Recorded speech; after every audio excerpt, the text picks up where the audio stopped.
Good afternoon साथियों। इस बार हम आपको CAPF जो कि अभी हाल ही में 9 जनवरी को उसका इंटरव्यू होने वाला है उसके बारे में बताएंगे। 2012 में मैं भी असिस्टेंट कमांडेंट के इंटरव्यू में अपियर हुआ था और मेरा जो चेयरमैन था MG खान उसके बोर्ड में। तो जो गलतियां मैंने की वो आप रिपीट ना करें, इस इंटरव्यू के थ्रू मैं आपको मैसेज देना चाहूँगा। सबसे पहले एक जो आपको चीज़ ध्यान में रखनी है कि इंटरव्यू कोई वाइड एरिया नहीं है, क्योंकि जैसे आप किसी सीनियर से पूछते हो तो बोलेगा कि इंटरव्यू बहुत ही वाइड होता है, कहीं से भी कुछ भी पूछ सकते हैं। लेकिन इंटरव्यू का एक फिक्स पैटर्न है, उस पैटर्न के थ्रू अगर आप प्रिपरेशन अपनी करते हैं तो आपको मैक्सिमम मार्क्स आप स्कोर कर सकते हैं। और असिस्टेंट कमांडेंट का जो फाइनल सिलेक्शन है that is totally based on interview marks, क्योंकि रिटर्न में ऑलमोस्ट बच्चों के स्टूडेंट्स के मार्क्स सेम होते हैं।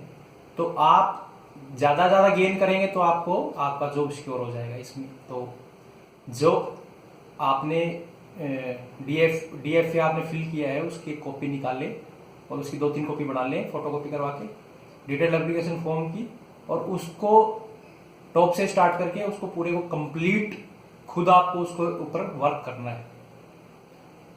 उस पे काम कैसे करेंगे आपका नाम क्या है, आपका बोर्ड प्लेस क्या है। तो नाम जैसे क्या होता है कि किसी का नाम है किसी के फॉर्मर प्राइम मिनिस्टर के ऊपर, किसी चीफ मिनिस्टर के ऊपर, किसी फेमस पर्सनैलिटी के ऊपर, तो उसको आपको पूरी तरह से आपको पूछ सकता है कि इस पर्सनैलिटी के बारे में पूरा डिटेल में आपको पता होना चाहिए, उस नाम का, आपके नाम का अर्थ क्या है, और आपके विलेज के बारे में आपको पूरी जानकारी होनी चाहिए, किस प्रकार का है, सेमी अर्बन है, अर्बन है, टाउन में रहते हो, किस सर्विस में मोस्टली पीपल काम करते हैं आपके गांव में, एग्रीकल्चर में है या कोई टर्शरी सेक्टर में है। तो ये सब चीजें आपको मेनली ध्यान रखनी है, गांव का, टाउन का, जहां से आपका पेरेंट्स का, आपके फैमिली के बैकग्राउंड का, सब आपको पूरा रूप से तैयार करें इसको।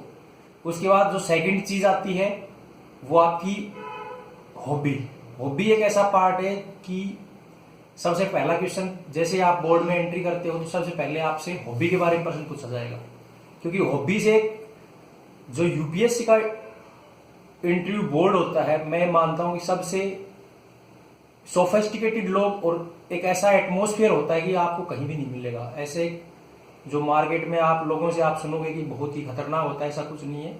बहुत ही अच्छे तरीके से बात करेंगे आपसे और सभी लोग बहुत अच्छे होते हैं, इसलिए अपने आप को ज्यादा टेंशन में लेके नहीं जाना। वहां पर भी कॉन्फिडेंट होना है आपको, और एक क्योंकि आप आर्मी में जा रहे हो, पैरामिलिट्री में जा रहे हो, तो अपने आप को कॉन्फिडेंस आपको शो करना है आपको, और आपको लगना भी चाहिए वहां पर कि आप एक पूरे बोल्ड तरीके से आपको वहां पर इंटरव्यू अपना वहां अपियर हो रहे हो तो आपको बोलना है उनके सामने।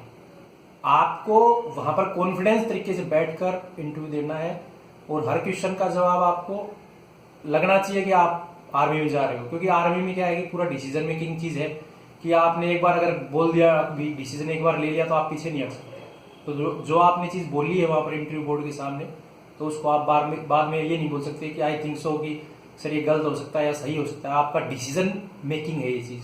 तो कुछ चीजें हैं उनको आपको देखना होगा कि कॉन्फिडेंस होना चाहिए आप में, डिसीजन मेकिंग पावर होनी चाहिए, बोल्डनेस, ये सब चीजें होनी चाहिए। तो हॉबी आप जो भी चूज करते हो उसके ऊपर पूर्ण रूप से आपने काम करना है। सपोज आपने अगर क्रिकेट के बारे में या कबड्डी के बारे में या टेबल टेनिस जो भी आपने चूज किया, या आपने सिंगिंग या लिसनिंग जो भी, या रीडिंग बुक्स, तो उसको पूरा आपको तैयार करना है। कौन कौन सी बुक आपने रीड की है, और उसमें जो किसी एक्ट जिसने प्ले किया है उस एक्टर का, और कहाँ उसने प्ले किया है, उसने इसकी समाज पे, सोसाइटी पे क्या है, डिफेंस में क्या यूज है। तो इस तरह सब चीजें आपको लेके चलनी पड़ेगी, पूरा डिटेल्ड उसको आपको पढ़ना है। ऐसा नहीं है कि हॉबी आपने ली है तो आप वहां झूठ बोलेंगे। इसलिए हॉबी पे काम करें मैक्सिमम, उसको पूरा नेट के गो थ्रू होके पूरा आपको पढ़ना है हॉबी के बारे में, क्योंकि हॉबी ही एक आपका 50% मार्क्स आपके हॉबी से ही कवर हो जाएंगे। और हॉबी से आपका पता भी चलता है कि डिसीजन मेकिंग क्या पावर आपकी कैसी है, आप कैसे काम करोगे आर्मी में। तो ये सब चीजें लेके चलना है। उसके बाद आता है आपका ग्रेजुएशन। आपने ग्रेजुएशन किस सब्जेक्ट की है।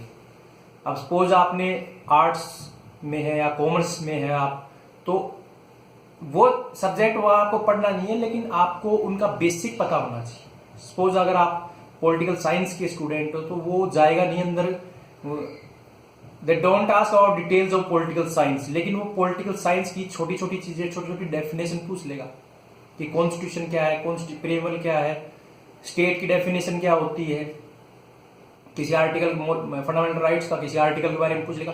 तो आपको बेसिक जो चीज है वो पूरा क्लियर करना है। कॉमर्स के हो इसी प्रकार सभी चीजों को आपको अप्लाई करना है। अगर आप मास्टर हैं तो आपको थोड़ा ध्यान देना पड़ेगा, क्योंकि मास्टर को फिर वो डीपली पूछ लेगा। बोर्ड के मेंबर आप सोचते हो कि उनको सब पता है, बहुत वेल नॉलेज पर्सन है उनको, और बहुत ही डीप नॉलेज होती है हर सब्जेक्ट के बारे में, हर इश्यू के बारे में। तो वहां पर अपने आप को मिनिमम आप कम से कम शब्दों में एक ऐसा आंसर देना है आपको जिससे एक अच्छा इंपैक्ट जाए। ऐसा नहीं है कि लॉन्ग स्टोरी बना के नहीं आपको वहां पर शो कर रहा। मैंने जो मोस्टली गलती की थी कि वहां पर कम टू द पॉइंट आके ना आके उसका आंसर ना देके मैंने एक स्टोरी टाइप में बताया, जिससे कि आपको फिर एक गलत बैड इमेज जाती है। उस टाइम तो आपको कुछ नहीं बोलेंगे, लेकिन आपके मार्क्स फिर कम आएंगे। इसलिए आपको कम टू द पॉइंट बिल्कुल। और सबसे इसमें मेजर एक चीज प्ले करती है कि हर इंटरव्यू बोर्ड में एक टाइम ऐसा आएगा जब आप मैक्सिमम मार्क्स गेन कर सकते हो। वो होता है कि जब सिचुएशन बेस्ड क्वेश्चन आपके सामने आएगा, क्योंकि ये आर्मी की पैरामिलिट्री जॉब है, तो आपको जरूर आपको इसके बारे में पूछते हैं कि आप सिचुएशन बेस्ड ऐसा सिचुएशन देंगे कि आपको, अगर आप इस सिचुएशन में होंगे तो आप कैसे काम करेंगे। तो वहां आपको बोलना है। अगर कि सपोज सर मेरे को अगर यहाँ चांस मिलता है तो मैं इस प्रकार काम करूंगा। तो मेन जो आपको इंटरव्यू में बोलना है वो सिर्फ आईपीसी को ध्यान में रखते हुए, भारतीय संविधान को ध्यान में रखते हुए, ये चीज आपको मतलब एक आउटलाइन होगी, इसके अंदर रह के आपको बोलना है। ऐसा नहीं है कि अगर आपको बोल दिया कि आप असिस्टेंट कमांडेंट है तो कैसे करेंगे, और आपने बोल दिया कि मैं वहां गोली चला दूंगा या मतलब, तो आपको पूरा देखना है कि लोकल पीपल भी वहां पर रह रहे हैं, नक्सलाइट भी है, तो मेरे को कैसे आप डिसीजन लेंगे, या रात का टाइम है और आप अपनी टीम कैसे बनाएंगे, क्योंकि आर्मी में सभी तरह के जवान होते हैं, ओल्ड भी होते हैं, कुछ यंग जनरेशन भी है, तो किस तरह की टीम बनाएंगे, कैसे एक्शन लेंगे। तो ये सब चीज आपको कॉन्स्टिट्यूशन को ध्यान में रखना है, हमारा भारतीय कानून क्या बोलता है उसके अंदर रह के आपको काम करना है। ऐसा नहीं है कि आप कुछ भी कर सकते हैं। तो ये सिचुएशन बेस्ड है, इसको आपको ध्यान में रखना है। जय हिंद, जय भारत।